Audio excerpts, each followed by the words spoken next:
Today we are going to start our third unit, third chapter called Group Processes and Group Dynamic.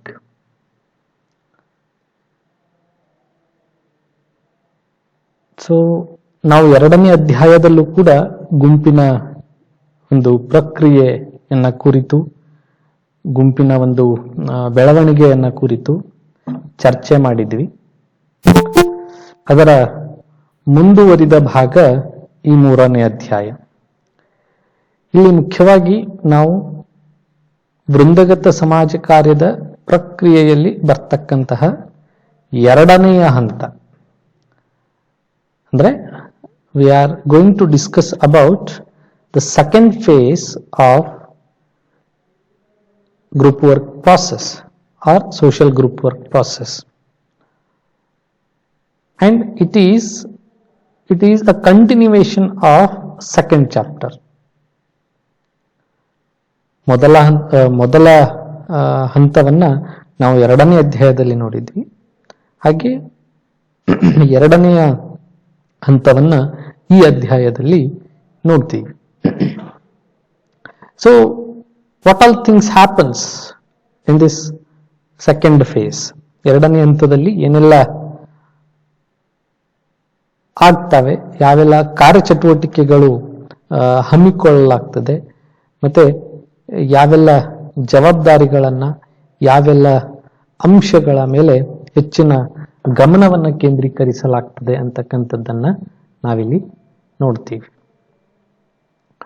So ಈ ಒಂದು ಅಧ್ಯಾಯದಲ್ಲಿ ನಾವು ಈ ಕಂಟೆಂಟ್ಗಳನ್ನ ನೋಡ್ತೀವಿ. ಅದರಲ್ಲಿ ಮುಖ್ಯವಾಗಿ importance of group process, typical patterns, process in different types of groups, ಗುಂಪು ಪ್ರಕ್ರಿಯೆಗಳ ಪ್ರಾಮುಖ್ಯತೆ,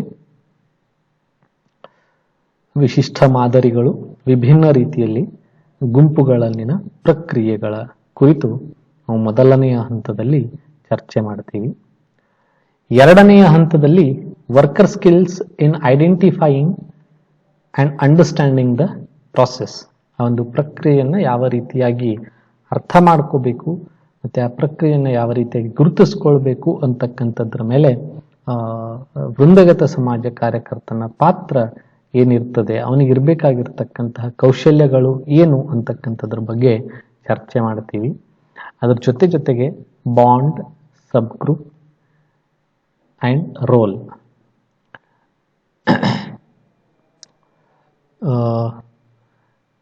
ಬಂಧ, ಉಪಗುಂಪುಗಳು ಮತ್ತು ಪಾತ್ರಗಳ ಕುರಿತು ನಾವಿಲ್ಲಿ ಚರ್ಚೆಯನ್ನ ಮಾಡ್ತೀವಿ.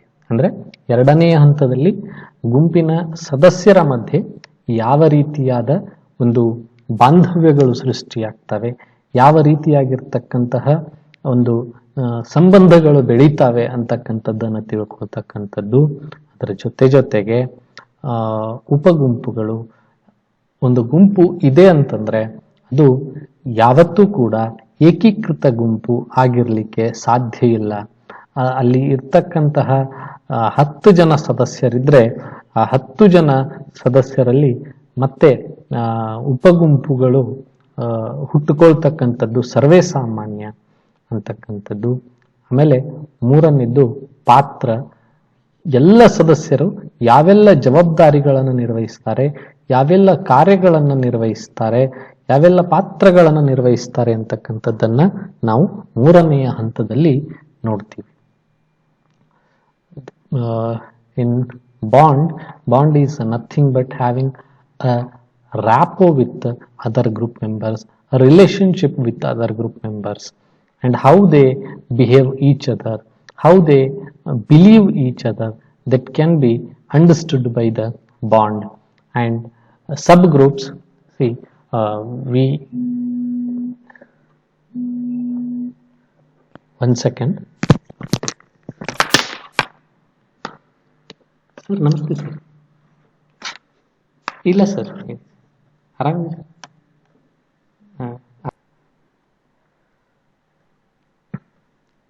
So bond is nothing but having a good rapport, good relationship with other group member. And subgroup is, though there is a 20 members group, there will be a subgroups 100% sure according to their comfort zone, their interests and their hobbies, on the base of their closeness. On these base there will be a subgroups and role. Ultimately all 20 members need to be work for the group development. 20 ಜನನು ಗುಂಪಿನ ಅಭಿವೃದ್ಧಿಗೋಸ್ಕರ, ಗುಂಪಿನ ಒಂದು ಏಳಿಗೆಗೋಸ್ಕರ ಕೆಲಸವನ್ನ ಮಾಡಲೇಬೇಕು ಅಂತಕ್ಕಂಥದ್ದು. So ಆ ನಿಟ್ಟಿನಲ್ಲಿ ವೃಂದಗತ ಸಮಾಜ ಕಾರ್ಯ ಕೆಲಸವನ್ನ ನಿರ್ವಹಿಸ್ತದೆ ಅಂತಕ್ಕಂಥದ್ದು. ಅದನ್ನ ನಾವು ಎರಡನೆಯ ಒಂದು ಹಂತದಲ್ಲಿ ಅದರ ಬಗ್ಗೆ ಚರ್ಚೆ ಮಾಡ್ತೀವಿ. ದೆನ್ ಮೂವಿಂಗ್ ಆನ್, ಈ ಮೊದಲ ಹಂತದಲ್ಲಿ ಏನು ನಾಯಕರು ಹುಟ್ಕೊಳ್ತಾರೆ, ನಾಯಕರು ಹುಟ್ಕೊಂಡಾಗ ಐಸೋಲೇಷನ್ಸ್ಗಳು ಪ್ರಾರಂಭ ಆಗ್ತವೆ, ಪ್ರತ್ಯೇಕತೆಗಳು ಹುಟ್ಕೊಳ್ತವೆ. ಪ್ರತ್ಯೇಕತೆಗಳು ಹುಟ್ಕೊಂಡಾಗ ಆ ಎಲ್ಲ ಪ್ರತ್ಯೇಕತೆಗಳ ಇದ್ರೂ ಕೂಡ ಅವರು ಕೆಲವು ನಿರ್ಧಾರಗಳನ್ನು ತೆಗೆದುಕೊಳ್ಳಲೇಬೇಕು. ಆ ನಿರ್ಧಾರಗಳನ್ನು ತೆಗೆದುಕೊಳ್ತಕ್ಕಂಥ ಹಂತದಲ್ಲಿ ಸಂಘರ್ಷಗಳು ಉಂಟಾಗ್ತವೆ. ಆ ಸಂಘರ್ಷಗಳು ಉಂಟಾದಾಗ ಎಲ್ಲರೂ ಸಂವಹನಗಳನ್ನ ಮಾಡಲೇಬೇಕು. ಆ ಸಂವಹನ ಬಹಳ ತೆರೆದ ಸಂವಹನವಾಗಿರ್ಬೇಕು. ಒಬ್ಬರಿಗೊಬ್ಬರು ಮಾತಾಡಬೇಕು. ಅವ್ರಿಗೇನು ಡೌಟ್ ಇದೆ, ಆ ಡೌಟ್ಗಳನ್ನ ಕ್ಲಿಯರ್ ಮಾಡ್ಕೊಳ್ತಕ್ಕಂತಹ ಒಂದು ಪ್ರಕ್ರಿಯೆ ಇದು ಆಗಿರ್ತದೆ ಅಂತಕ್ಕಂಥದ್ದು. Then ultimately the relationships. ಇದೆಲ್ಲವೂ ಆದ್ಮೇಲೆ, ಎಲ್ಲಾ ಭಿನ್ನಾಭಿಪ್ರಾಯಗಳು ಮುಗಿದ ಮೇಲೆ ಅಲ್ಟಿಮೇಟ್ಲಿ ವಿ ಆರ್ ಒನ್, ನಾವೆಲ್ಲರೂ ಒಂದು ಅಂತಕ್ಕಂತಹ ಒಂದು ಭಾವನೆ ಆ ಎಲ್ಲ ಸದಸ್ಯರಲ್ಲಿ ಮೂಡಿಸ್ತಕ್ಕಂಥ ಕೆಲಸವನ್ನ ಅಲ್ಲಿ ಆಗುತ್ತೆ ಅಂತಕ್ಕಂಥದ್ದು. ದೆನ್ ಮಿಡಲ್ ಫೇಸ್, ಸೊ ಮಧ್ಯ ಹಂತ ಅಂತ ನಾವಿದನ್ನ ಕರಿತೀವಿ. ಯೂಸ್ ಆಫ್ ಪ್ರೋಗ್ರಾಮ್ಸ್, ಕಾರ್ಯಕ್ರಮಗಳ ಬಳಕೆ ಯಾವ ರೀತಿಯಾಗಿ ಆಗ್ತದೆ ಅಂತಕ್ಕಂಥದ್ದು. ಸೊ ಈ ಹಂತದ ಗುಣಲಕ್ಷಣಗಳು ಏನು, ಇಲ್ಲಿ ಗುಂಪು ರಚನೆ ಯಾವ ರೀತಿಯಾಗಿರ್ತದೆ, ಇಲ್ಲಿ ಗುಂಪಿನ ಡೈನಾಮಿಕ್ಸ್ಗಳು ಯಾವ ರೀತಿಯಾಗಿ ಇರ್ತವೆ, ಮತ್ತೆ ಒಬ್ಬ ಸಮಾಜ ಕಾರ್ಯಕರ್ತನಿಗೆ ಅಂದ್ರೆ ಫೆಸಿಲಿಟೇಷನ್ ಸ್ಕಿಲ್, ಸಮಾಜ ಕಾರ್ಯಕರ್ತನಿಗೆ ಇರಬೇಕಾಗಿರ್ತಕ್ಕಂತಹ ಸೌಲಭ್ಯದ ಕೌಶಲ್ಯಗಳು ಯಾವ ರೀತಿಯಾಗಿರ್ಬೇಕು,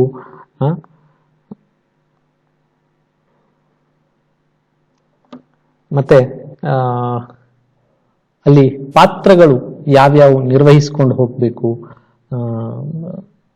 ಈ ಇಡೀ ಎಲ್ಲ ಹಂತಗಳಲ್ಲಿ ಹೋಲಿಕೆಗಳು, ಹಿಂದೆ ಯಾವ ರೀತಿ ಕೆಲಸ ಮಾಡಿದ್ವಿ ಮತ್ತೆ ಈ ರೀತಿ ಇವಾಗ ಯಾವ ರೀತಿಯಾಗಿ ಕೆಲಸ ಮಾಡ್ತಾ ಇದೀವಿ ಅಂತಕ್ಕಂಥದ್ದನ್ನ ಹೋಲಿಕೆ ಮಾಡಿ ನೋಡ್ತಕ್ಕಂಥದ್ದು. Then concept and principles of program planning, ಕಾರ್ಯಕ್ರಮ ಯೋಜನೆಯ ಪರಿಕಲ್ಪನೆ ಮತ್ತು ತತ್ವಗಳನ್ನ ಕುರಿತು ನಾವು ಚರ್ಚೆ ಮಾಡ್ತೀವಿ. ಆಮೇಲೆ ಕಾರ್ಯಕ್ರಮ ಯೋಜನೆಯಲ್ಲಿ ಇರಬೇಕಾಗಿರ್ತಕ್ಕಂತಹ ಕೌಶಲ್ಯಗಳು ಏನು ಅಂತಕ್ಕಂಥದ್ರ ಬಗ್ಗೆ ನಾವು ತಿಳ್ಕೊಳ್ಳಿಕ್ಕೆ ಈ ಒಂದು ಅಧ್ಯಾಯದಲ್ಲಿ ಪ್ರಯತ್ನವನ್ನ ನಾವು ಮಾಡ್ತೀವಿ. ಸೊ ಅಲ್ಟಿಮೇಟ್ಲಿ ನಾವು we are moving to the importance of group process and typical patterns and the process in different types of group. ಈ ಮೂರು ಕಂಟೆಂಟ್ಗಳನ್ನ ನಾವಿಲ್ಲಿ ನೋಡ್ತಾ ಇದ್ದೀವಿ. So as we all know, group process is a pattern how a group accomplishes its goal. ಗುಂಪಿನ ಪ್ರಕ್ರಿಯೆ ಏನು ಅಂತಂದ್ರೆ, ಒಂದು ಗುಂಪು ತನ್ನ ಗುರಿಗಳನ್ನ ಹೇಗೆ ಸಾಧಿಸುತ್ತದೆ ಎಂಬುದನ್ನ ತಿಳಿಸಿಕೊಡ್ತಕ್ಕಂತಹ ಕೆಲಸವನ್ನ ಇದು ಮಾಡುತ್ತದೆ. It describes the way in which you bring about change in your group. ಇದೇನು ಹೇಳ್ತದೆ ಅಂತಂದ್ರೆ, ನೀವು ಗುಂಪಿನಲ್ಲಿ ಯಾವ ರೀತಿಯ ಬದಲಾವಣೆಗಳನ್ನ ತರುತ್ತೀರಿ ಅಂತಕ್ಕಂಥದ್ರ ಬಗ್ಗೆ ನಿಮಗೆ ತಿಳಿಸಿ ಹೇಳ್ತಕ್ಕಂತಹ ಕೆಲಸವನ್ನ ಇದು ಮಾಡ್ತದೆ. Moving on, the interventions that you use to bring about cohesion, ಒಗ್ಗಟ್ಟನ್ನ ತರಲಿಕ್ಕೆ ನೀವು ಬಳಸ್ತಕ್ಕಂತಹ ಮಧ್ಯಸ್ಥಿಕೆಗಳು ಯಾವ್ಯಾವು ಅಂತಕ್ಕಂಥದ್ದನ್ನ ತಿಳಿಸಿಕೊಡ್ತಕ್ಕಂತಹ ಒಂದು ಕೆಲಸ. The way you initiate and use interaction, ನೀವು ಪರಸ್ಪರ ಕ್ರಿಯೆಯನ್ನ ಪ್ರಾರಂಭಿಸುವ ಮತ್ತು ಬಳಸುವ ಒಂದು ವಿಧಾನ ಯಾವ ರೀತಿಯಾಗಿ ಇದೆ ಅಂತಕ್ಕಂಥದ್ದನ್ನ ತಿಳಿಸಿಕೊಡ್ತಕ್ಕಂತಹ ಒಂದು ಕ್ರಿಯೆ ಇದು ಆಗಿರ್ತದೆ. And the techniques that you use to generate motivation and resolve the conflicts, ಸಂಘರ್ಷಗಳನ್ನು ಪರಿಹರಿಸಲು ನೀವು ಬಳಸುವ ತಂತ್ರಗಳು ಕುರಿತು ಈ ಗುಂಪು ಪ್ರಕ್ರಿಯೆ ವಿವರಣೆಯನ್ನ ಕೊಡ್ತದೆ. ಇಷ್ಟು ಅಂಶಗಳ ಬಗ್ಗೆ ಈ ಪ್ರಕ್ರಿಯೆಯಲ್ಲಿ ನಾವು ನೋಡ್ತೀವಿ. ಅದಕ್ಕೋಸ್ಕರ ಗುಂಪು ಪ್ರಕ್ರಿಯೆ ಬೇಕು ಅಂತಕ್ಕಂಥದ್ದು. Then moving on, group process is how you mold and shape these variables or people into a cohesively interactive, productive group. ಗುಂಪು ಪ್ರಕ್ರಿಯೆ ಅಂದ್ರೆ ನೀವು ಅಸ್ಥಿರಗಳನ್ನ ಅಥವಾ ಜನರನ್ನ ಹೇಗೆ ಒಂದುಗೂಡಿಸುವ ಸಂವಾದಾತ್ಮಕ ಉತ್ಪಾದಕ ಗುಂಪಾಗಿ ರೂಪಿಸುತ್ತೀರಿ ಮತ್ತು ರೂಪಿಸುತ್ತಿದ್ದೀರಿ ಅಂತಕ್ಕಂಥದ್ರ ಬಗ್ಗೆ ಇದು ತಿಳಿಸಿಕೊಡ್ತಕ್ಕಂತಹ ಕೆಲಸವನ್ನ ಈ ಹಂತದಲ್ಲಿ ನಡೀತದೆ ಅಂತಕ್ಕಂಥದ್ದು. The group can influence the thinking of it's members. See, ultimately, I mentioned this statement in my first chapter. Group is always influences on the members, on its members, to bring a desirable change in their personality, in their attitudes, in their behaviors.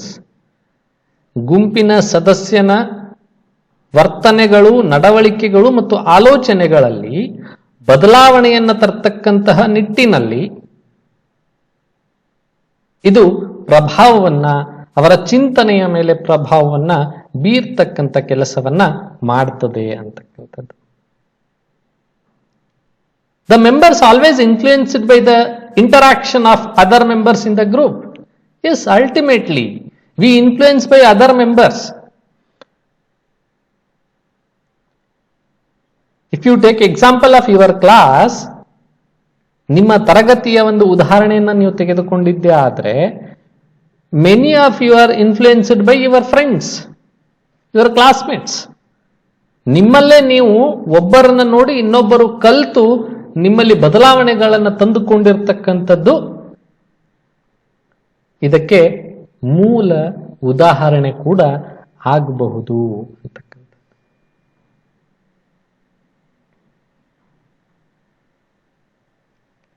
A group with a good leader performs better as compared to group with a weaker leader. ದುರ್ಬಲ ನಾಯಕನೊಂದಿಗೆ ಇರ್ತಕ್ಕಂಥ ಗುಂಪನ್ನ ಹೋಲಿಸಿದ್ರೆ ಉತ್ತಮ ನಾಯಕನೊಂದಿಗೆ ಗುಂಪು ಯಾವ ರೀತಿಯಾಗಿ ಕೆಲಸವನ್ನ ಮಾಡ್ತದೆ ಮತ್ತೆ ಎಷ್ಟು ಉತ್ತಮವಾಗಿ ಕೆಲಸವನ್ನ ಮಾಡ್ತದೆ ಅಂತಕ್ಕಂಥದ್ದನ್ನ ನಾವು ಹೋಲಿಕೆ ಮಾಡಿ ನೋಡ್ಲಿಕ್ಕೆ ಇದೊಂದು ಉತ್ತಮ ಅವಕಾಶ. See, who is a good leader? Good leader is a person who guides every members, who is willing to taking care of all the group members, who supports, who stood with his teammates. He is the good leader.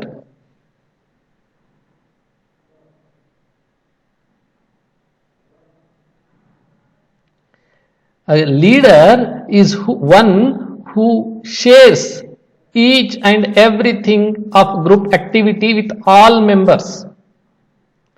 A member who seeks a suggestion, who assigns works to his groups, he is the ultimate leader. ಒಬ್ಬ ನಾಯಕ ಹೇಗಿರಬೇಕು ಅಂತಂದ್ರೆ ತನ್ನ ಗುಂಪಿನಲ್ಲಿ ಯಾವೆಲ್ಲ ಚಟುವಟಿಕೆಗಳು ನಡೀತಾ ಇದ್ದಾವೋ ಅದನ್ನ ಯಾವುದೇ ಕಾರಣಕ್ಕೂ ಎಲ್ಲೂ ಕೂಡ ಮುಚ್ಚುಮರೆ ಮಾಡದೆ ಎಲ್ಲ ಸದಸ್ಯರ ಜೊತೆಗೆ ಅದನ್ನು ಹಂಚಿಕೊಳ್ತಕ್ಕಂಥದ್ದು, ಅವನನ್ನು ನಾವು ನಾಯಕ ಅಂತ ಹೇಳಿ ಕರಿತೀವಿ. ಒಬ್ಬ ವ್ಯಕ್ತಿ ಯಾರು ತನ್ನ ಗುಂಪಿನ ಸದಸ್ಯರಲ್ಲಿ ಇರ್ತಕ್ಕಂಥ ಭಿನ್ನಾಭಿಪ್ರಾಯಗಳನ್ನ ಹೋಗಲಾಡಿಸಿ ಅವರನ್ನ ಮುಂದೆ ಕರ್ಕೊಂಡು ಹೋಗ್ತಾನೋ ಅವನು ನಾಯಕನಾಗ್ಲಿಕ್ಕೆ ಲಾಯಕ್ಕಿರ್ತಾನೆ. ಯಾವ ವ್ಯಕ್ತಿ ತನ್ನ ಗುಂಪಿನ ಸದಸ್ಯರಿಂದ ಸಲಹೆಗಳನ್ನ, ಸೂಚನೆಗಳನ್ನ, ಅಭಿಪ್ರಾಯಗಳನ್ನ ಪಡ್ಕೊಳ್ತಾನೋ ಅವನು ಒಬ್ಬ ಉತ್ತಮ ನಾಯಕನಾಗ್ಲಿಕ್ಕೆ ಕಾರಣ ಆಗ್ತದೆ. ಅವನು ಒಬ್ಬ ಉತ್ತಮ ನಾಯಕ ಆಗಬಹುದು. ಇಲ್ಲ ಅಂತಂದ್ರೆ ಯಾರು ಈ ಕೆಲಸಗಳನ್ನ ಮಾಡಲ್ಲೋ ಅವ್ರು ಯಾರೂ ಕೂಡ ಉತ್ತಮ ನಾಯಕರಲ್ಲ, ಅವರೆಲ್ಲ ಬೇವಕೂಫ್ ನಾಯಕರು ಆಗಲಿಕ್ಕೆ ಸಾಧ್ಯತೆಗಳು ಇರ್ತವೆ ಅಂತಕ್ಕಂಥದ್ದು. The group can give the effect of cooperation, that is if the group consist of positive thinkers, then its output is more than the double every time. See, ನಾವು ಕೆಲಸನೇ ಬಹಳ ಅಚ್ಚುಕಟ್ಟಾಗಿ ಮಾಡಬೇಕು, ಅದನ್ನ ಬಹಳ ಸರಿಯಾಗಿ ನಿರ್ವಹಿಸ್ಕೊಂಡು ಹೋಗ್ಬೇಕು, ಅಷ್ಟಿದ್ರೆ ಮಾತ್ರ ಗುಂಪು ಅಂತ ಹೇಳಲಿಕ್ಕೆ ಆಗಲ್ಲ. ಗುಂಪಿನಲ್ಲಿ ಒಂದು ಸಕಾರಾತ್ಮಕ ಭಾವನೆ ಇರಬೇಕು, ಸಕಾರಾತ್ಮಕ ವ್ಯಕ್ತಿಗಳನ್ನ ಒಳಗೊಂಡಿರಬೇಕು, ಸಕಾರಾತ್ಮಕ ವಾತಾವರಣವನ್ನು ಒಳಗೊಂಡಿರಬೇಕು. ಸೊ ಅಲ್ಟಿಮೇಟ್ಲಿ ಅದರ ಕೆಲಸದ ಒಂದು ಸ್ಥಿತಿ ಏನಿದೆ ಅಲ್ಲ, ಮಟ್ಟ ಏನಿದೆ ಅಲ್ಲ, ಆ ಸ್ಥಿತಿ ಮತ್ತೆ ಮಟ್ಟದಲ್ಲಿ ನಾವು ಹೆಚ್ಚಿನ ಒಂದು ಉತ್ಪಾದಕತೆಯನ್ನ ನೋಡ್ಲಿಕ್ಕೆ ಸಾಧ್ಯ ಆಗ್ತದೆ. ಸೊ ಅಲ್ಟಿಮೇಟ್ಲಿ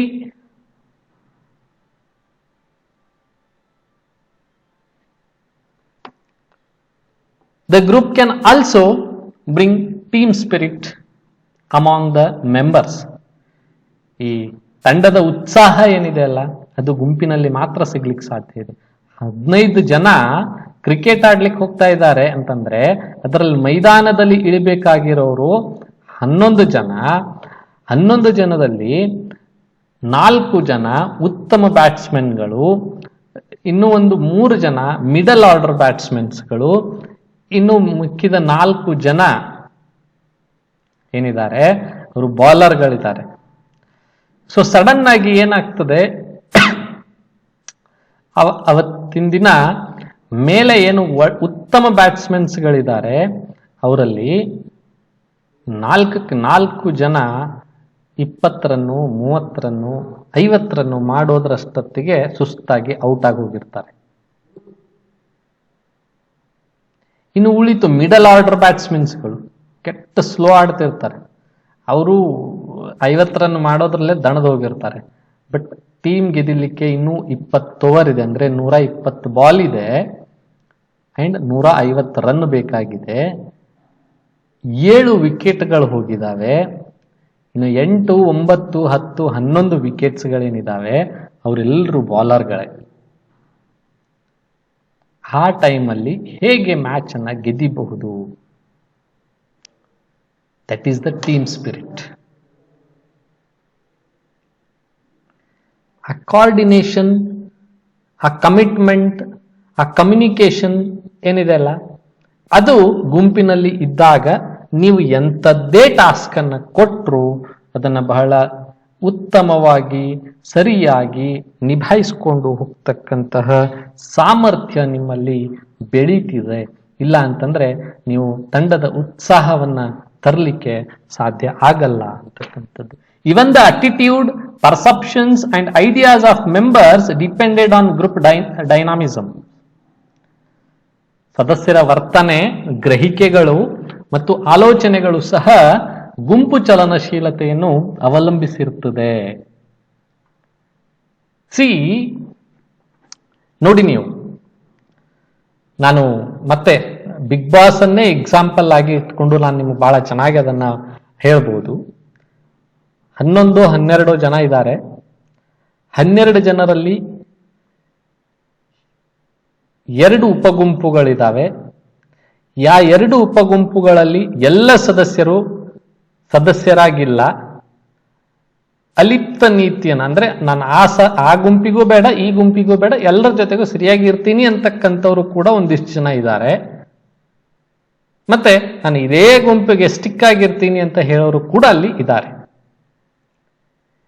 ಇವರೆಲ್ಲರನ್ನ ನೀವು ಗಮನಿಸ್ತಾ ಹೋದ್ರೆ ಈ ಗ್ರೂಪ್ ಪ್ರಾಸೆಸ್ ಮತ್ತೆ ಗ್ರೂಪ್ ಡೈನಾಮಿಕ್ಸ್ ಯಾವ ರೀತಿಯಾಗಿ ಆಗ್ತವೆ ಅನ್ನೋದು ಮತ್ತೆ ಅದು ಎಷ್ಟು ಇನ್ಫ್ಲೂಯೆನ್ಸ್ ಆಗ್ತದೆ ಅನ್ನೋದು ಕೂಡ ನೀವು ಬಹಳ ಚೆನ್ನಾಗಿ ಅರ್ಥ ಮಾಡ್ಕೊಳ್ಳಿಕ್ಕೆ ನಿಮಗೊಂದು ಒಳ್ಳೆಯ ಉದಾಹರಣೆ ಅದು.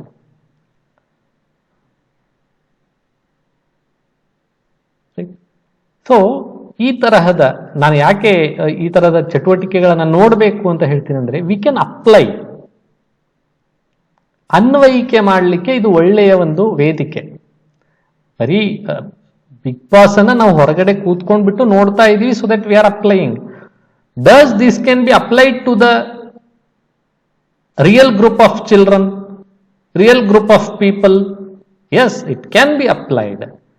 ಇದನ್ನ ನಾವು ನಿಜವಾಗಿಯೂ ಮಕ್ಕಳ ಜೊತೆಗೆ, ಮಹಿಳೆಯರ ಜೊತೆಗೆ, ವಯಸ್ಕರ ಜೊತೆಗೆ, ಹಿರಿಯ ನಾಗರಿಕರ ಜೊತೆಗೆ, ಯುವಕರ ಜೊತೆಗೆ, ಕಿಶೋರಿಯರ ಜೊತೆಗೆ ಕೂಡ ಅನ್ವಯಿಕೆ ಮಾಡಿ ನೋಡಿದ್ರೆ ನಮಗೆ ಇದೇ ರಿಸಲ್ಟ್ಗಳು, ನಾನೇನು ಇವಾಗ ಹೇಳ್ತಾ ಇದ್ದೀನಿ, ಇದೇ ಫಲಿತಾಂಶಗಳು ನಮಗೆ ಸಿಗುತ್ತವೆ.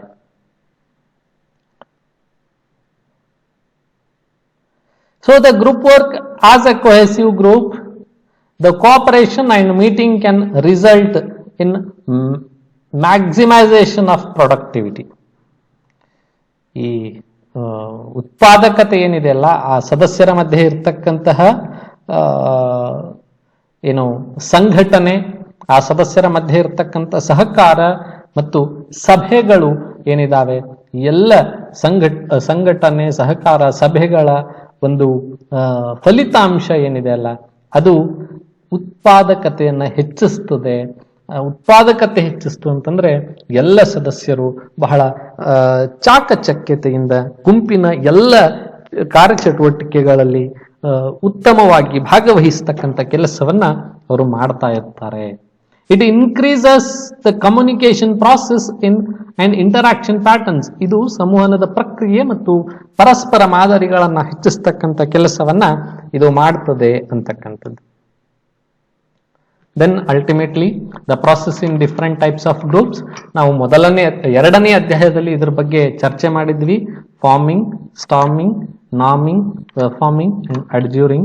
So what is farming? Farming is the first stage in the life of a group, is concerned with the forming of group. ಒಂದು ಗುಂಪನ್ನ ರಚನೆ ಮಾಡ್ತಕ್ಕಂತಹ ಪ್ರಕ್ರಿಯೆಯಲ್ಲಿ ಇದು ತನ್ನ ಕೆಲಸವನ್ನ ನಿರ್ವಹಿಸುತ್ತದೆ.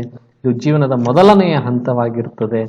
This stage is characterized by members seeking either a work assignment or the other benefits like status, affiliation, power, etc. Members at this stage either engage in busy type of activity or show apathy. ಇಲ್ಲಿ ಏನಾಗ್ತದೆ, ಸದಸ್ಯರು ಗುಂಪಿನ ಚಟುವಟಿಕೆಗಳಲ್ಲಿ ಭಾಗವಹಿಸ್ತಾರೆ, ಇಲ್ಲ ಅಂತಂದ್ರೆ ನಿರಾಸಕ್ತಿಯನ್ನ ತೋರಿಸ್ತಾರೆ. ಯಾಕಂತಂದ್ರೆ ಇದು ಮೊದಲನೆಯ ಹಂತ. ಇಲ್ಲಿ ಎಲ್ಲರೂ ಒಬ್ಬರಿಗೊಬ್ಬರು ಪರಿಚಯ ಇದ್ದವರು ಅಲ್ಲ, ಅಥವಾ ನಾವೆಲ್ಲರೂ ಒಂದೇ ಪ್ರದೇಶಕ್ಕೆ ಸಂಬಂಧಪಟ್ಟಿದ್ರು ಕೂಡ we are from different family back ground. ನಾವು ಬೇರೆ ಬೇರೆ ಕುಟುಂಬದ ಹಿನ್ನೆಲೆಯಿಂದ ಬಂದಿರತಕ್ಕಂಥವ್ರು, ಬೇರೆ ಬೇರೆ ಆಚರಣೆ ಪದ್ಧತಿಗಳನ್ನ ಅನುಸರಿಸ್ಕೊಂಡು ಬಂದಿರತಕ್ಕಂಥವ್ರು. ಸೊ ಆ ನಿಟ್ಟಿನಲ್ಲಿ ನಾವು ಆ ನಿರಾಸಕ್ತಿಯನ್ನ ತೋರಿಸ್ತಕ್ಕಂಥದ್ದೇ ಹೆಚ್ಚಿರ್ತದೆ.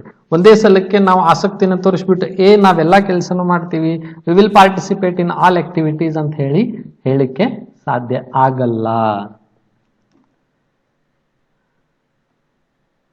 ರೈಟ್. ಸೊ ಇದೆಲ್ಲವನ್ನ ನಾವು ಈ ಫಾರ್ಮಿಂಗ್ ಸ್ಟೇಜ್ ಅಲ್ಲಿ ನೋಡ್ತೀವಿ. ಇನ್ ಸ್ಟಾರ್ಮಿಂಗ್ ಸ್ಟೇಜ್ ಅಲ್ಲಿ, storming is the stage where one can see the highest level of disagreements. ಮೊದಲನೇ ಹಂತದಲ್ಲಿ ನಮಗೆ ಅಷ್ಟು ಯಾರು ಪರಿಚಯ ಇಲ್ಲ, ನಮಗೆ ನಮ್ಮದೇ ಆಗಿರ್ತಕ್ಕಂತಹ ಒಂದಿಷ್ಟು ಪರಿಚಯ ಮಾಡ್ಕೊಳ್ತಕ್ಕಂಥ ಪ್ರಯತ್ನದಲ್ಲಿ ಇರ್ತೀವಿ. ಅದೇ ಎರಡನೆಯ ಹಂತದಲ್ಲಿ ಏನಾಗ್ತದೆ, ಭಿನ್ನಾಭಿಪ್ರಾಯಗಳು ಮತ್ತು ಸಂಘರ್ಷಗಳನ್ನು ನೋಡ್ತಕ್ಕಂಥ ಒಂದು ಹಂತ ಇದು. ಇಲ್ಲಿ ಸದಸ್ಯರು ಮುಖ್ಯವಾಗಿ ತಮ್ಮ ಕಳವಳಗಳನ್ನ ಅಂದ್ರೆ ತಮ್ಮ ಸಮಸ್ಯೆಗಳನ್ನ ವ್ಯಕ್ತಪಡಿಸ್ತಾರೆ ಮತ್ತು ಈ ಹಂತದಲ್ಲಿ ಟೀಕೆಗಳು ಸಂಭವಿಸ್ತವೆ. ಅಲ್ಲಿ ಯಾರಾದ್ರೂ ಒಬ್ರು ಯಾವುದೋ ಒಂದು ವಿಷಯವನ್ನ ಕುರಿತು ಮಾತಾಡ್ತಾ ಇದ್ರು ಅಂತಂದ್ರೆ ಅದಕ್ಕೆ ಟೀಕೆಗಳಾಗ್ತವೆ, ಅದಕ್ಕೆ ಅಬ್ಜೆಕ್ಷನ್ಸ್ಗಳಾಗ್ತವೆ.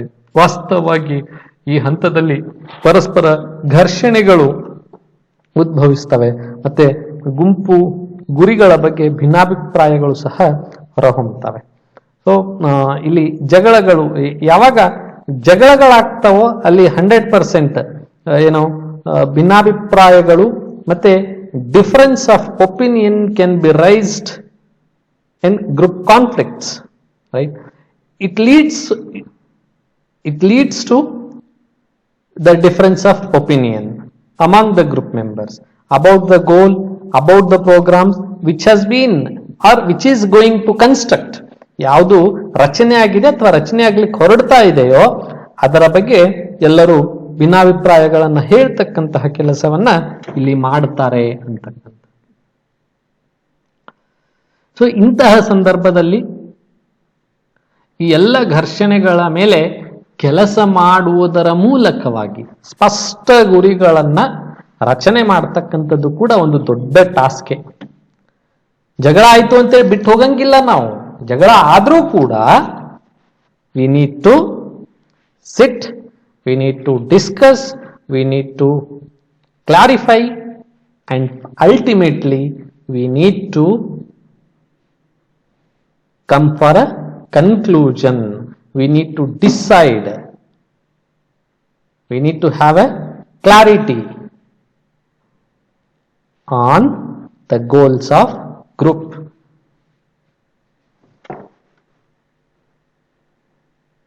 Also, ಇಲ್ಲಿ ಉಪಗುಂಪಿನ ಮೇಲೆ ಹೆಚ್ಚಿನ ಗಮನವನ್ನ ವಹಿಸಲಾಗ್ತದೆ. ಸಿ ಫಾರ್ ಎಕ್ಸಾಂಪಲ್, ಈಗ ನಿಮ್ಮ ಕ್ಲಾಸಲ್ಲಿ 29 ಜನರ ಮಧ್ಯೆ ಯಾವುದೋ ಒಂದು ವಿಷಯಕ್ಕೆ ಸಣ್ಣ ಸಣ್ಣ ಗೊಂದಲಗಳು ಉಂಟಾಗ್ತವೆ. ಆಮೇಲೆ ನೀವೆಲ್ಲರೂ ಮತ್ತೆ ಸೇರಿ 29 ಜನನು ಸೇರಿ ಯಾವುದೋ ಒಂದು ವಿಷಯವನ್ನ ಕುರಿತು ಮಾತಾಡಬೇಕು, ಮತ್ತೆ ಒಂದು ವಿಷಯಕ್ಕೆ ಸಂಬಂಧಪಟ್ಟಂತೆ ನೀವು ನಿರ್ಧಾರಗಳನ್ನು ತೆಗೆದುಕೊಳ್ಬೇಕು. ಅದಕ್ಕೋಸ್ಕರ ನೀವೆಲ್ಲರೂ ಚರ್ಚೆ ಮಾಡ್ತಾ ಇದ್ದೀರಿ. ಆ ಟೈಮಲ್ಲಿ ಯಾವುದೋ ಗುಂಪಿನ ಒಬ್ಬ ಸದಸ್ಯ ನಿಮಗೆ ಅದು ಹಂಗಾಗಂಗಿಲ್ಲ ಹಿಂಗಾಗತ್ತೆ ಅಂತಂದ್ರೆ ವಾಟ್ ಯು ಡೂ? ನೀವು ಅವ್ರ ಜೊತೆಗೆ ಆರ್ಗ್ಯುಮೆಂಟ್ ಮಾಡ್ತೀರಿ. ಅದರ ಜೊತೆಗೆ ನಿಮ್ಮ ದೋಸ್ತರು ಏನಿರ್ತಾರೆ, ನಿಮ್ಮ ಜೊತೆಗೆ ಯಾರು ಇರ್ತಾರಲ್ಲ, ನಿಮ್ಮ ಗುಂಪಿನ ಸದಸ್ಯರು, ಈಗ ಫಾರ್ ಎಕ್ಸಾಂಪಲ್ ಧೋತ್ರೆ, ಆಮೇಲೆ ಶೋಭಾ ಮತ್ತೆ ಅಕ್ಷತಾ, ಇವ್ರು 3 ಜನ ಒಂದು ಗುಂಪು.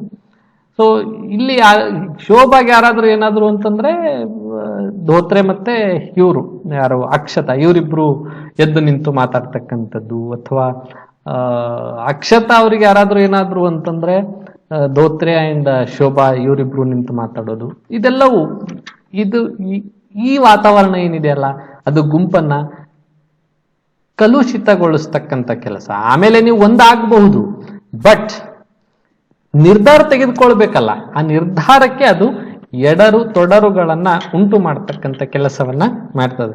ಹಂಗಂತೇಳಿ ಬರೀ ಶೋಭಾ, ಧೋತ್ರೆ ಮತ್ತೆ ಅಕ್ಷತಾ 3 ಜನ ನಿಮ್ಮ ಕ್ಲಾಸಲ್ಲಿ ಗುಂಪಿನಲ್ಲಿ ಇದ್ದಾರೆ ಅಂತಲ್ಲ, ಇದಕ್ಕೆ ಬಿಟ್ಟು ಇನ್ನೂ ಗುಂಪುಗಳಿದ್ದಾವೆ. ನಾನು ಸಮಯ ಬಂದಾಗ ಆ ಗುಂಪುಗಳ ಹೆಸರುಗಳನ್ನ ಮತ್ತೆ ಆ ಗುಂಪಿನ ಸದಸ್ಯರ ಪರಿಚಯಗಳನ್ನ ನಿಮಗೆ ಮಾಡಿಸಿ ತೋರಿಸ್ತೇನೆ, ರೈಟ್? ಸೊ ಹೀಗೆ ಸ್ಟಾರ್ಮಿಂಗ್ ಹಂತದಲ್ಲಿ ಏನಾಗ್ತದೆ, ಈ ಉಪಗುಂಪಿಗೆ ನಾವು ನಿರಂತರವಾಗಿ ಗಮನವನ್ನ ಕೊಡ್ತೀವಿ. ಈ ಯಾವಾಗ ಉಪಗುಂಪಿಗೆ ಹೆಚ್ಚಿನ ಗಮನವನ್ನ ಸದಸ್ಯರು ಕೊಡ್ತಾ ಹೋಗ್ತಾರೋ ಅವಾಗ ಅಲ್ಲಿ ಉದ್ವಿಗ್ನಗಳು, ವ್ಯತ್ಯಾಸಗಳು, ಘರ್ಷಣೆಗಳು ಹೆಚ್ಚು ಉಂಟಾಗ್ತವೆ.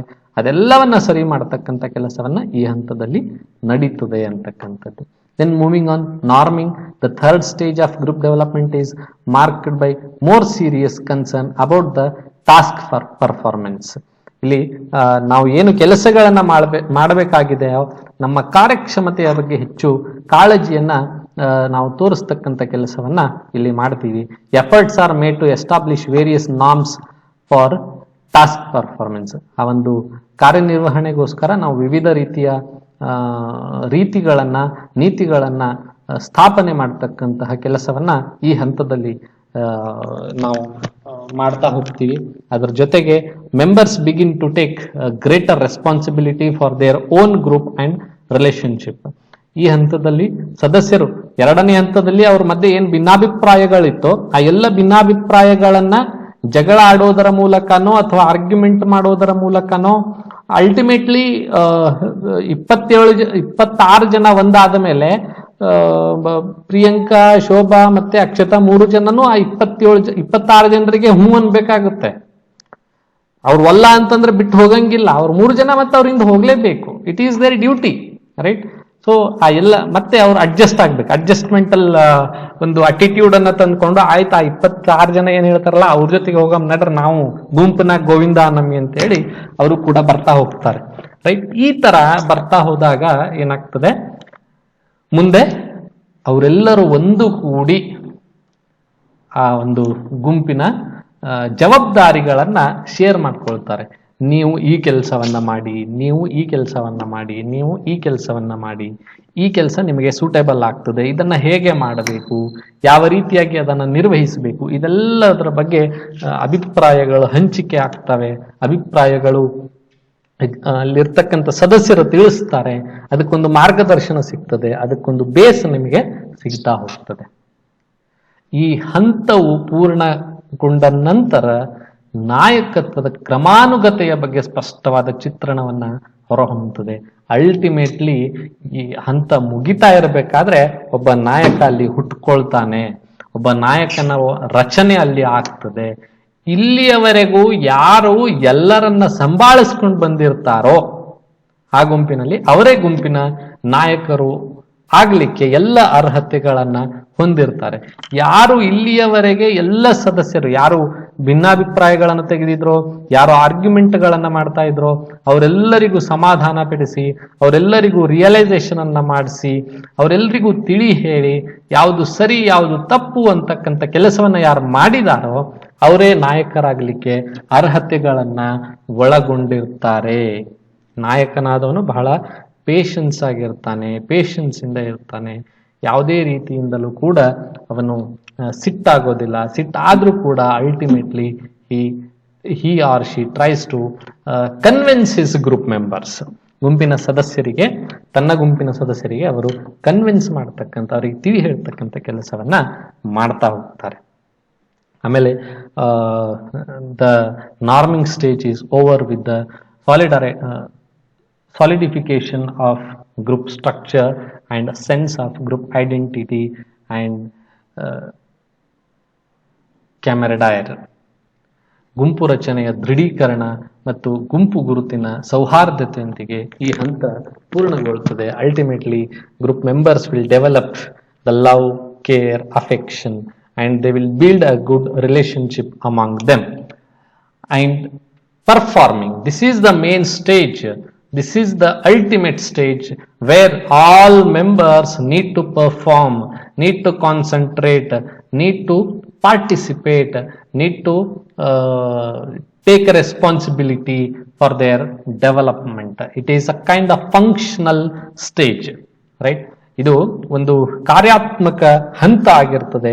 ಇಲ್ಲಿ ಎಲ್ಲರೂ ಏನು ತಮ್ಮ ಜವಾಬ್ದಾರಿಗಳನ್ನು ತಗೊಂಡಿದಾರೋ, ನಿರ್ವಹಿಸ್ತೀನಿ ಅಂತ ಹೇಳಿದಾರೋ ಆ ಜವಾಬ್ದಾರಿಗಳನ್ನು ಯಾವ ರೀತಿಯಾಗಿ ನಿರ್ವಹಿಸಬಹುದು, ಹೇಗೆ ಅದನ್ನ ಅನುಸರಿಸ್ಕೊಂಡು ಹೋಗಲಾಗ್ತದೆ ಅಂತಕ್ಕಂಥದ್ದನ್ನ ಅವರು ಓರೆ ಹಚ್ಚಿ ಪತ್ತೆ ಹಚ್ಚಿ ಅವ್ರಿಗೆ ಕೊಟ್ಟಿರ್ತಕ್ಕಂಥ ಕೆಲಸಗಳನ್ನ ಇಲ್ಲಿ ಮಾಡ್ತಾ ಹೋಗ್ತಾರೆ. Each person makes contribution and authority figure is also seen as a part of the group. ಪ್ರತಿಯೊಬ್ಬ ವ್ಯಕ್ತಿ ತಾನು ಏನು ಕೊಡುಗೆ ಕೊಡ್ತಾ ಇದ್ದೀನಿ ಮತ್ತು ತನ್ನ ಮೇಲಧಿಕಾರಿಗೆ, ತನ್ನ ಮೇಲಿರ್ತಕ್ಕಂತಹ ವ್ಯಕ್ತಿಗೆ ಯಾವ ರೀತಿಯಾಗಿ ನಾನು ಅಂಕಿ ಅಂಶಗಳನ್ನ ಒಪ್ಪಿಸ್ತಾ ಇದ್ದೀನಿ ಅಂತಕ್ಕಂಥದ್ದು ಈ ಗುಂಪಿನ ಒಂದು ಭಾಗ ಆಗಿರ್ತದೆ ಈ ಹಂತದಲ್ಲಿ. ಅಂದ್ರೆ ನಾನು ಮಾಡಿರೋದು, ನಾನು ಈ ಕೆಲಸವನ್ನ ಮಾಡಿದ್ದೆ, ಈ ಜವಾಬ್ದಾರಿ ನನಗೆ ಕೊಟ್ಟಾಗಿತ್ತು, ಈ ಜವಾಬ್ದಾರಿಯನ್ನ ಹೀಗೆ ಈ ರೀತಿಯಾಗಿ ನಾನು ನಿಭಾಯಿಸಿದೆ ಅಂತ ಹೇಳಿ ನನ್ನ ಗುಂಪಿನ ನಾಯಕನಿಗೆ ತಿಳಿ ಹೇಳ್ತಕ್ಕಂಥದ್ದೇನಿದೆ ಅಲ್ಲ ಅದು ಈ ಹಂತದಲ್ಲಿ ಆಗ್ತದೆ. The group is focused on its task, working effectively to accomplish it's a goal. ಇದರ ಮುಖ್ಯ ಕಾರ್ಯಗಳು ಏನು ಅಂತಂದ್ರೆ ತನ್ನ ಕಾರ್ಯಗಳ ಮೇಲೆ ಹೆಚ್ಚಿನ ಗಮನವನ್ನು ಕೇಂದ್ರೀಕರಿಸುವುದು ಮತ್ತೆ ತನ್ನ ಗುರಿಗಳನ್ನು ಸಾಧಿಸಲು ಪರಿಣಾಮಕಾರಿಯಾಗಿ ಇದು ಕೆಲಸವನ್ನ ನಿರ್ವಹಿಸುತ್ತದೆ ಅಂತಕ್ಕಂಥದ್ದು. And finally, adjuring, it indicates that members of group often experience feeling of closure and sadness as they prepare to leave. Ultimately, see, once group objective is reached, group has accomplished its desires, ಅದರ ಬಯಕೆಗಳನ್ನು ಈಡೇರಿಸಿಕೊಂಡಿತು ಅಂತಂದ್ರೆ ultimately ಅವರು ಬೇರೆ ಆಗ್ಲೇಬೇಕು. ಆ ಒಂದು ದುಃಖದ ಭಾವನೆಗಳನ್ನು ಅವರು ಅನುಭವಿಸ್ತಾರೆ. ಅವರಲ್ಲಿ ಒಂದು ಸಾಮರ್ಥ್ಯ ಹುಟ್ಕೊಂತು ಅಂತಂದ್ರೆ ಆ ಗುಂಪನ್ನ ಟರ್ಮಿನೇಟ್ ಮಾಡ್ತಕ್ಕಂಥದ್ದು, ಪೂರ್ತಿಯಾಗಿ ಅದರ ಕೆಲಸಗಳನ್ನು ಸ್ಥಗಿತಗೊಳಿಸ್ತಕ್ಕಂಥ ಕೆಲಸವನ್ನ ಇಲ್ಲಿ ಮಾಡಲಾಗ್ತದೆ. It is the final stage when the group after achieving the objectives of which it was created starts to gradually dissolve itself. ತಾನು ರಚಿಸಿದ ಉದ್ದೇಶಗಳನ್ನ ಸಾಧಿಸಿದ ನಂತರ ಸ್ವತಃ ಅವರೇ ನಿಂತು ಅದನ್ನ ಅಂತಿಮವಾಗಿ ಎಲ್ಲವೂ ಮುಗಿತು, ನಾವೆಲ್ಲರೂ ಸಾಮರ್ಥ್ಯವನ್ನ, ನಮ್ಮ ಬಯಕೆಗಳನ್ನ, ನಮ್ಮ ಡಿಸೈರ್ಗಳನ್ನ ಈಡೇರಿಸ್ಕೊಂಡಿದೀವಿ, ಫುಲ್ಫಿಲ್ ಮಾಡ್ಕೊಂಡಿದೀವಿ ಅಂತ ಹೇಳಿ ಹೊರಗಡೆ ಬರ್ತಕ್ಕಂತಹ ಒಂದು ಹಂತ ಇದು. Adjuring may also be referred to a mouring. That is, mouring is the adjournment of the group. Mouring ಅಂತಂದ್ರೆ ಶೋಕವಾಗಿರೋದು. ಈಗ ultimately after completion of your fourth semester you need to go from this department. May be ಅವಾಗ ನಿಮ್ friends ಅನ್ನ ಬಿಟ್ಟು ಹೋಗ್ಲಿಕ್ಕೆ ಸ್ವಲ್ಪ ದುಃಖ ಆಗ್ಬೋದು. ಯಾಕಂತಂದ್ರೆ ಪರ್ಮನೆಂಟ್ಲಿ ನೀವು ದೂರ ಹೋಗ್ಬೋದು. ಈಗ ಏನಾಗ್ತದೆ, ಲಾಕ್ ಡೌನ್ ಇದೆ, ಆಮೇಲೆ ಬರ್ತೀವಲ್ಲ, ಭೇಟಿ ಆಗ್ತೀವಲ್ಲ ಅನ್ನೋ ಭಾವನೆ ಇರ್ತದೆ. ಬಟ್ ಆದ್ರೂ ಕೂಡ ಮುಗಿದ ಮೇಲೆ ನಾವು ಯಾವಾಗ ಭೇಟಿ ಆಗ್ತೀವೋ ಏನೋ, ಗೆಟ್ ಟುಗೆದರ್ ಮಾಡ್ತೀವೋ ಇಲ್ಲೋ, ಗೆಟ್ ಟುಗೆದರ್ ಮಾಡಿದ್ರು ಕೂಡ ಯಾರೆಲ್ಲ ಬರ್ತಾರೋ ಇಲ್ಲೋ, ನನಗ್ ಬೇಕಾದ ಫ್ರೆಂಡ್ಸ್ ಬರ್ತಾರೋ ಇಲ್ಲೋ, ರೈಟ್? ಶೋಭಾಗ್ ಅನ್ನಿಸ್ತದೆ ಪ್ರಿಯಾಂಕಾ ಬರ್ತಾರೋ ಇಲ್ಲೋ, ಮತ್ತೆ ಅಕ್ಷತ ಬರ್ತಾಳೋ ಇಲ್ಲೋ, ಮತ್ತೆ ಅವ್ರು ಬರ್ಲಿಲ್ಲ ಅಂದ್ರೆ ನಾ ಹೋಗಿ ಉಪಯೋಗಿ ಅನ್ನೋದ, ಈ ತರದ್ದೆಲ್ಲ ಭಾವನೆಗಳು ಅಲ್ಲಿ ಹುಟ್ಕೊಳ್ತಕ್ಕಂತಹ ಸಾಧ್ಯತೆಗಳು ಅಲ್ಲಿ ಇರ್ತವೆ. ಸೊ ಎಲ್ಲ ಅಂಶಗಳನ್ನ ನಾವಲ್ಲಿ ನೋಡ್ತೀವಿ. ಇಷ್ಟು ಗುಂಪು ಪ್ರಕ್ರಿಯೆ. ಮಿಕ್ಕಿದ್ದು ನಾಳೆ ಚರ್ಚೆ ಮಾಡೋಣ. ಇದರಲ್ಲಿ ನಿಮಗೇನಾದ್ರೂ ಡೌಟ್ ಇದ್ರೆ, ಇದರಲ್ಲಿ ನಿಮಗೇನಾದ್ರೂ ಪ್ರಶ್ನೆಗಳಿದ್ರೆ ಯು ಕ್ಯಾನ್ ಆಸ್ಕ್ ಮೀ.